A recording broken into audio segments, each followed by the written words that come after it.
자, 데뷔 25년 차 트로트 가수 현진우 씨 혹시 아십니까? 나의 영토라는 뭐 또 노래가 아주 대표곡이던데 주부 대통령이라는 수식어가 있대요. 자, 그런데 저희한테 제보가 왔습니다.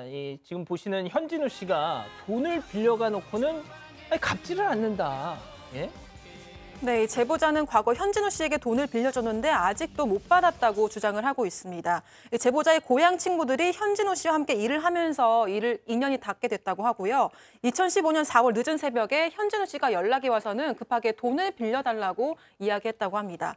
당시 현진우 씨가 지역에서는 어르신들이 알아볼 정도로 인지도가 있었고 또 방송에도 나오고 하니까 믿고 빌려줬다고 합니다. 자, 당연히 돌려주겠지. 철석같이 믿었는데 한 달이 지나고 1년이 지나고 벌써 그렇게 9년째라는 건데 근데 2,600만 이거 적은 돈이 아니잖아요. 그렇죠. 9년 전에 2,600만 원이면 적은 돈이 아니고요.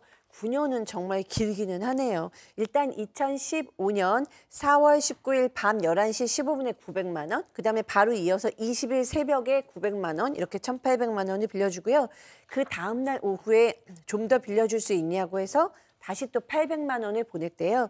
그래서 2,600만 원인데 그때도 현진우 씨의 본인의 계좌로 받은 게 아니고 그 동생, 아는 동생, 이 둘 사이에 있는 동생 계좌로 받았는데 그 동생하고도 연락이 되지 않아서 경찰에 신고하거나 고소하지 못하고 있었다고 합니다.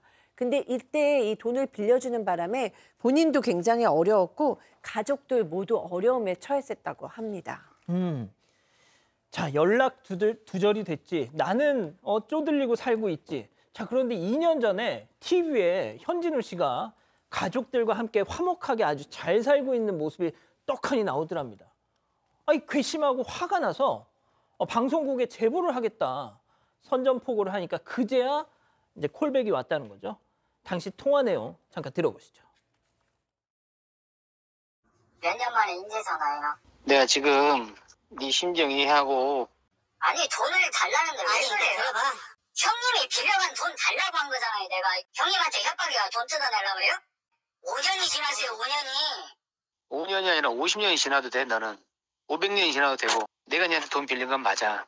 2,000만 원 정도라는 것도 다 기억해. 너뿐이 아니라 다른 사람 형 돈 다 갚았다. 갚았어. 너만 안 갚아줬어. 너무 수치스러웠어. 근데 네 심정 이해는 가. 근데 그때 상황이 이놈아, 내가 너한테 몇 년을 미룬 것도 아니고 뭘 얼마나 것도 아니고 막 그런데 어떤 형이 고맙다 갖고 가라 줄 형이 어딨냐.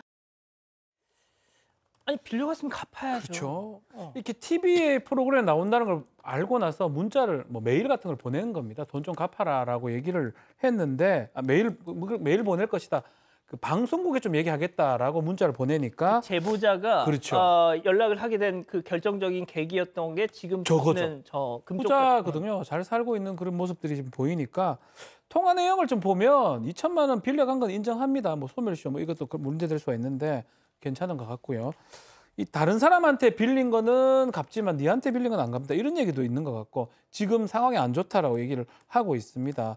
그래서 결국은 갚을 생각이 좀 별로 없어 보이는 그런 상황입니다. 자, 저 통화를 끝으로 또 2년이 지났습니다. 그런데 아직도 갚지는 않은 상황인데, 자, 이 돈을 또 빌려간 현진우 씨 이야기도 저희가 안 들어볼 수는 없었잖아요. 네, 현진우 씨는 법으로 어떻게 할 수 없는 채무라면서 제보자 역시 법의 처벌을 받아야 해서 다 말하지 못했을 거라고 주장했습니다. 복잡 미묘한 일들이 있어서 이런 일이 발생했다면서 또 돈을 갚지 않는 이유에 대해서는 문제는 제보자에게 있었다고 주장을 했는데요. 그러니까 채권자 때문에 내가 돈을 못 갚는 거다. 네, 이 제보자가 현진우 씨에게 입에는 차마 담지 못할 거의 살인에 가까운 욕을 했다는 겁니다. 이 때문에 방송 생활에 피해를 받았고 주변 언론인들에게도 자신의 욕을 했다고 주장했습니다. 심지어 가족에 대한 협박과 인격 살인까지 받았다고 주장을 했는데요. 이걸 용서할 수가 없어서 돈을 갚지 않았다는 겁니다. 하지만 욕설과 관련된 증거는 아무것도 가지고 있지 않은 상황인 걸로 전해졌습니다. 이와 관련해서 제보자는요, 2년 2년이 지나도 갚지 않아서 욕을 한 건 맞지만 전화를 받지 않아서 문자로만 욕을 했다고 주장을 했습니다. 이 현진우 씨가 말하는 협박은 방송국에 이메일을 보낸다고 하는 걸 협박이라고 하는 것 같다고 하면서 욕한 부분에 대해서는 문자, 전화로 거듭 사과했다고 밝혔습니다. 실제 통화 내용을 들어보면 뭐 죄송하다, 잘못했다면서 거듭 사과하는 제보자의 목소리가 있습니다. 자, 인격 살인, 또 가족에 대한 협박, 뭐 차마 그걸 내가 아니, 돈 빌린 건 맞아. 그런데 우리 가족을 욕해? 난 돈 너한테 괘씸해서 못 갚겠어. 뭐 약간 이런 내용인 것 같아요. 저희와 인터뷰를 마친 현진우 씨가 뒤늦게 수첩 하나를 보여주면서 이런 얘기를 했다고 하군요. 체크포인트 짚어보죠. 하늘이 도왔다. 이게 도대체 무슨 얘기인지 현진우 씨 얘기 직접 들어보시죠. 밑에 뭐 52, 32, 17뭐 숫자 적혀 있잖아요. 이게 그때그때 수익 금액이거든요. 52만 원, 32만 원. 네, 이거를 이제 다 줘라. 메모를 해둔 거거든요. 이거 숫자 보니까 저 이제 다 기억이 나가지고요. 자신감이 붙었어요. 연예인이기 때문에 그냥 잡음을 안 느끼려고 그냥 내가 그냥 져주고 사는 성격입니다. 그냥 뭐 솔직히 기억도 안 났어요. 내가 그냥 형님이가 지고 살지 뭐 하고 막 인정하는 거지. 이게 이렇게 훅폭풍 줄 알았으면 내가 수첩 보니까 다 적혀 있네요. 보니까 성실하게 그나마 이게 1000만 하늘이 도왔는데 다 적어놨네요. 제가. 자, 교수님, 그러니까 갚았다는 얘기예요. 어쨌다는 얘기예요? 갚았다는 얘기입니다. 그러니까 뭔가 이제 꾼 돈을 갚을 때마다 이제 수첩에 지금 다 기록해 놨다는 거예요. 그래서 예전에 이제 과거에 홍보 모델로 어떤 이 일반 가공품 식품을 홍보 모델을 하면서 팔기도 하고 노래도 하고 이렇게 다녔는데 그 팔면 인센티브 수익금을 받았대요. 그러면은 그 수익금을 가지고 본인이 빚진 사람들에게 뭐 날짜, 지역명, 수익금, 비용 해서 다 적어놓으면서 그 후배라는 사람, 그 사람이 이제 매니저도 본 것 같은데요. 그 사람한테 다 줘라 이렇게 얘기를 했고 이 제보자의 이름도 금액도 싹 써 있다는 거예요. 보니까 한 2,700만 원 정도를 갚았더라는 거예요. 그리고 그 후에도 2015년에도 16년에도 또 100만 원씩 더 보내서 200만 원을 더 보낸 상태라고 합니다. 그러니까 2,600만 원 꾼 것보다도 지금 900만 원 줬다는 얘기죠. 네, 더 많이 줬다라고 하면서 나머지 금액은 그냥 경비에 보태쓰라고 줬다라는 얘기고요.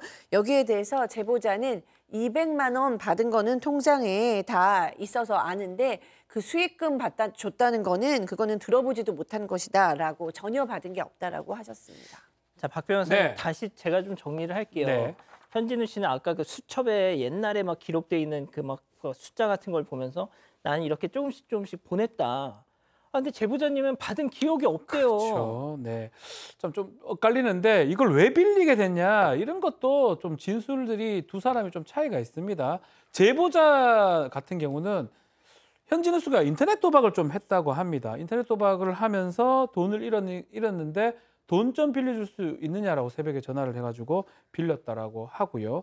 나중에 인터넷 도박이 그때는 많이 안 알려졌지만 지금은 좀 많이 알려진 상황이죠. 이 과정에서 본인 통장 아닌 다른 사람의 동생의 통장을 사용해서 했다라는 주장을 하고 있고요. 현진우 씨는 다르게 좀 얘기를 합니다.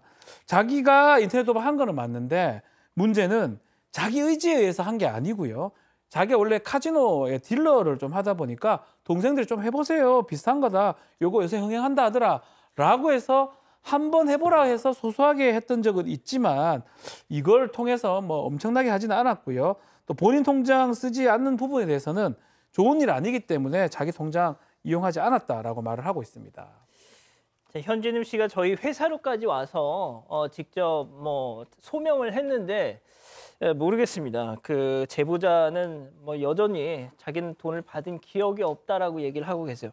자, 이 제보자, 채권자, 이제야 제보를 한 이유, 떼인 돈 받아달라?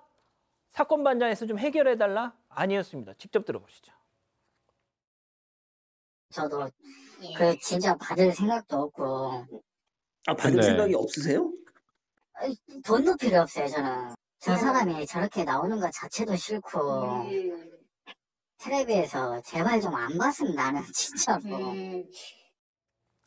자, 은배 팀장님, 이 제보자분 얘기는 뭐가 됐든 돈을 빌려가서 몇 년째 지금 안 갚고 있는 저 현진우 씨가 방송에 나와서 뭐 가족들과 되게 화목하게 지내고 이런 상황을 보는 것 자체가 너무 자기한테는 고통스럽다는 거예요. 그렇습니다. 아마 이제 제보자가 제보한 이후에도 현진우 씨와 연락이 안 되는 것 같은데 두 사람 말이 좀 일부는 맞고 일부는 틀립니다. 그런데 어찌됐든 그 현진우 씨가 행복하게 하는 것도 보이고 또 간혹 기사를 검색하니까는 뭐 기부한 것도 나오고 하니까는 본 입장에서는 좀 속상하기도 하고 화도 나니까 돈보다 생각 없다, 돈 필요 없다 라면서 이제 방송 나가는 것도 싫고 TV에서 보고 싫다라고 말했는데 그 현진우 씨 입장에서는 연예인이 나한테 전가하는 게 억울하다고 표현하고 있고요. 제보자를 만나서 진정을 시키겠다. 이렇기 때문에 그런데 채무에 대해서는 아까 진술한 대로 어떤 내용이 없는 것 같아요. 어찌됐든 간에 두 사람의 그 입장이 틀리기 때문에 좀 만나서 좀 화목하게 해결했으면 싶습니다. 자, 아까 그거 다시 한 번만 좀 보여주실래요? 그러니까 이 제보자분이 현진우 씨 이제 기사 검색을 하는데 보신 것처럼 어디에 막 기부하는 그런 내용이 저렇게 나온다는 거예요, 세상에.